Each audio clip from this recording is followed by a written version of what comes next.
All right, welcome to Intern NE, powered by Aksarben, the podcast. I'm Shonna Dorsey, the executive director of the initiative, here with my co-host. I'm Mike Smith. I'm the co-founder of Rabble nonprofit here in Nebraska. We are joined by our dear friend, Natalie McCauley. Awesome. Hi, great to be here. Glad you're here, Nat. Yeah, thanks for being here. So this is a quick 10 minutes chat. We want to learn about you, talk about why you hire interns, your experience managing them, all that good stuff. So okay, where do I start? With the simple question-ish, maybe, is tell us about you, like how you got into what you're up to today. Yes, I've got the elevator pitch down because I've given it many times. Being an implant, I'm originally from Houston. Awesome. I went to the same high school as Beyonce, and I always like to say that in the first 30 seconds of anything I do. So Performing Arts High School, got recruited by Nebraska Wesleyan, who came down and gave me a full ride for musical theater.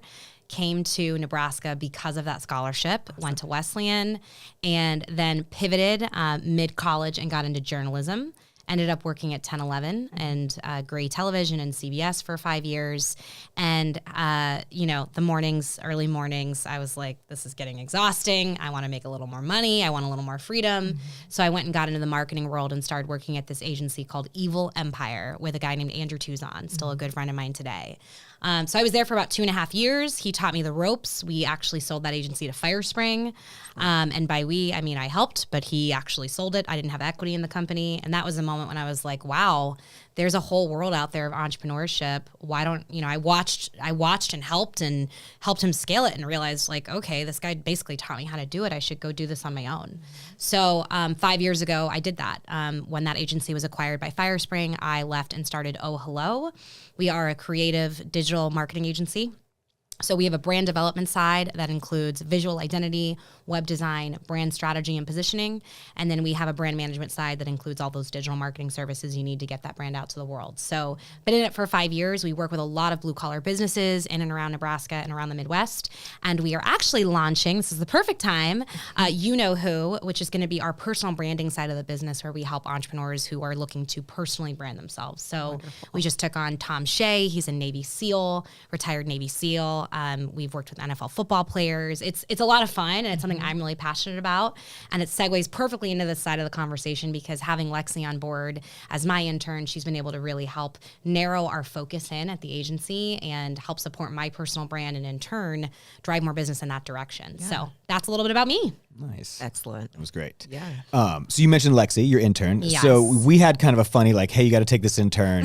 Just do it. Like there wasn't really a formal process necessarily for us. I mean, I don't think I would normally, if I'm honest, I don't normally hire a lot of interns because it's a lot of work and I haven't figured out previously, I hadn't figured out how to vet them properly and get somebody that would show up to work all the time. And I know that sounds like maybe a little lame, but we're a startup. We have 20 people. And so adding 2 interns a year and having them be dead weight is really hard, right?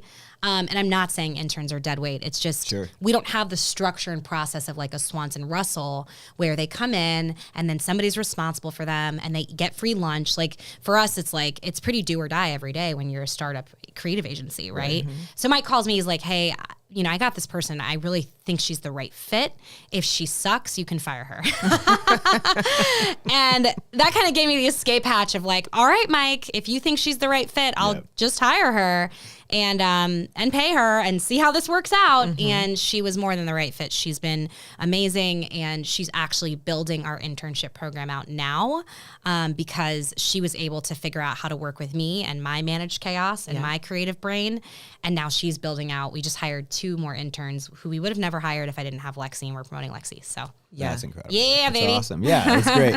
What did she have? What was it? Like Lexi had it. What's the it? Kind of describe it as if folks are trying to hop into an internship and be successful.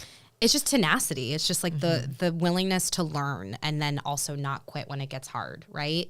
And there's still, love you, Lex. There's still mistakes being made. Like but I'm a lot more forgiving of mistakes when I have somebody who's a hardworking person. We had a photo shoot 3 weeks ago and Lexi was there styling it. We didn't quite hit the client's requirements and they asked for a reshoot. We did the reshoot and the client, when they got the reshoot this morning, discorded or messaged us on our project management suite. They're like, this is amazing. Thank you so much. And it was a learning opportunity for her.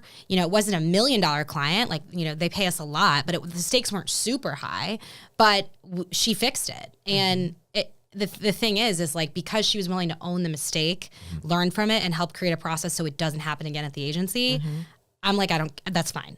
Like, whatever, let's move on, right? So it really is the tenacity factor and the willingness to own your work and then to keep showing up and getting better. I love that. And it's so important. And it's like, I don't know how you teach that to people, but there is something really different about saying, you know, I'm willing to own it, make a mistake, even learn from that mistake, willing to try and maybe fail and still being supported, you know? So yes, because it's not about the mistake, it's what you learn from the mistake. And they always say, I've read in all the business books, right? Like, the person who makes the $1 million mistake is more valuable than the person who didn't, because they'll never make the $1 million mistake again. Sure. Right. And so. That's awesome. Okay, follow up. So Lexi is now responsible for 2 interns, which is so exciting. She's not been there for quite a year, my understanding. She started in July. No, she hasn't. That's really great. Yeah. So when you're, as you're building your your intern program, and I know she's overseeing it, what do you think are some really key points like you learned from managing the interns? Yeah. So we're creating scorecards for the interns, which I always had for my team. But for some reason, I was like, they're interns. They'll figure it out. That doesn't make any sense, right? It's the same scorecard. So scorecards being, here's your daily, monthly, and weekly key performance indicators, goals.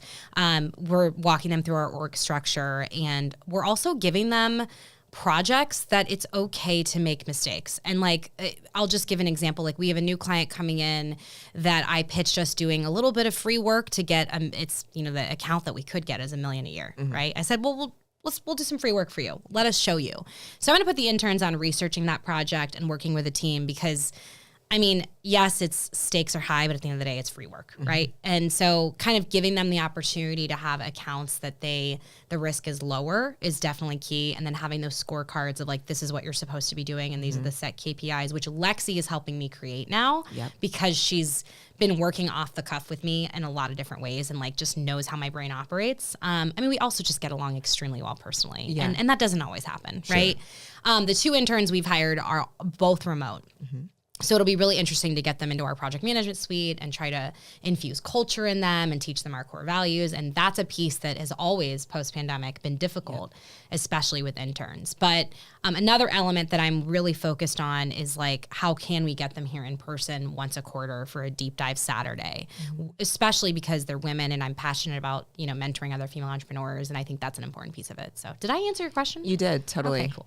Yeah. I just am really excited about this. One follow-up on this is we have heard from interns that they really like that agency ownership and just being responsible for their work. So even you giving them the free project, but it could lead to something big is really huge. So yeah, because then if we land it, it's like, all right, you're on the account and I can pay you more money, right? Like I can pay you more than whatever the $12 or $13 an hour is that we're paying you. It's like, okay, we can pay you more money. And I think the 2 interns we took on now are actually doing it as credit. And typically we'll do that as like, we'll do a 90-day credit internship and say, because Lexi came in, she had a lot of experience in social media, but the way we structured it with these 2 is like, all right, 90 days come in, if you do well, like we'll pay you on top of the credit, right? And that also, I think also setting a big reason why it's been successful with Lexi is because she's been able to grow in the role, right? I'm taking her to New York City with me. I'm a Tory Burch Fellow this year. She's coming with me to grab content that week. We're going to work on a campaign to try and deliver to Tory Burch, right?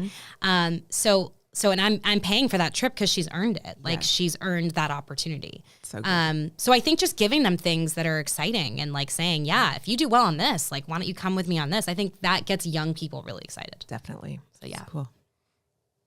I don't think I have any follow-ups. I'm just like, this sounds dope. Peace, love. Yeah. You're doing joy great. to the world. You mentioned, you didn't have a way to find interns, get interns. The Bay and what we're doing at Gap, you kind of was able to sort of act as that. What would you say to other startups, small businesses out there, if they don't have the bandwidth like a bigger agency, other than teaming up with Mike Smith and poaching all of our best kids, which shout out, please do that.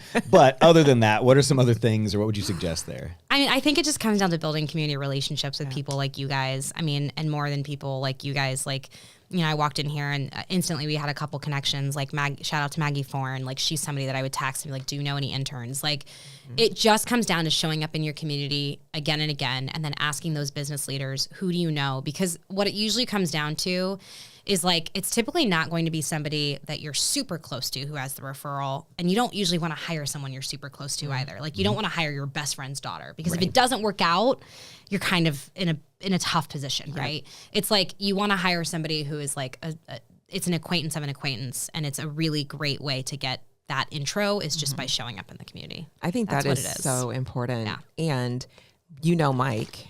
So in this scenario, Mike's like, okay, I'm familiar with her personality, working style, all of that. And so when you're interacting with students, you can make smart referrals. Totally. And it's so much more powerful than just attending career fairs, which I know we have to play that game too sometimes, but I think that this is, a step beyond.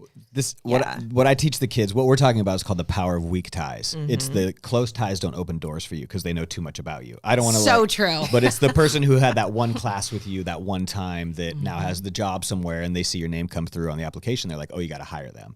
And so I tell our young staff, students all the time, college is, if it's not the degree you're there for the 200 or 300 weak ties. Yes. Those are going to open up doors 5, 10, 15 years down the road that you don't expect. And well, that's why they say there's new studies that have come out on this, and I can't quote exactly where it's from, but I heard a long podcast about it, that college, the people that, it doesn't make a difference if you get a college degree unless you go Ivy League. The reason why is your network. You go Ivy League, you're opening up doors that are much bigger, but typically like today's person, Lexi didn't go to college, and quite honestly, she's been the best intern I've had, and I have had a lot of interns. Yeah. Amazing. Well, we appreciate you being here. This has been a fun conversation. Great. Thank Happy you. to be here. Yes. Thanks, guys. Thank you. Thanks, Mike, for giving me Lex. Always.